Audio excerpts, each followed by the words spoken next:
हर हर महादेव। आज शंकर भगवान का एक गीत लेके आई हूँ मैं, आपकी राधिका। और बड़ा प्यारा गीत है, आप लोग सुनिए, आनंद लीजिए।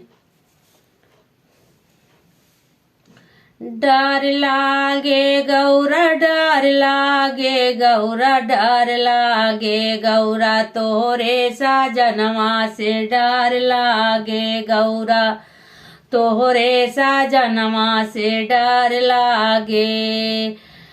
धोती और कुर्ता उनके मन ही न भावे, धोती और कुर्ता उनके मन ही न भावे, मन ही न भावे उनके मन ही न भावे। बागा बागांबर मान भावे गौरा, तोहरे साजनवा से डर लागे गौरा, तोहरे साजनवा से डर लागे। डर लागे गौरा, डर लागे गौरा, तोहरे साजनवा से डर लागे।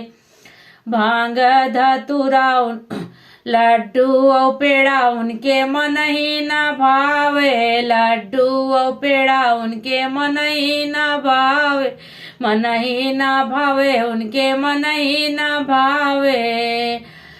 भांग धतूरा मन भावे गौरा, तोहरे साजनवा से डर लागे गौरा, तोहरे साजनवा से डर लागे।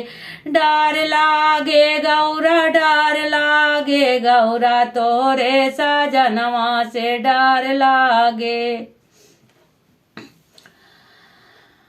मोटर यो गाड़ी उनके मन ही न भावे, मोटर यो गाड़ी उनके मन ही न भावे, मन ही न भावे उनके मन ही न भावे। बसहा बैलवा मन भावे गौरा, तोहरे साजनवा से डर लागे गौरा, तोहरे साजनवा से डर लागे। डर लागे गौरा, डर लागे गौरा, तोहरे साजनवा से डर लागे।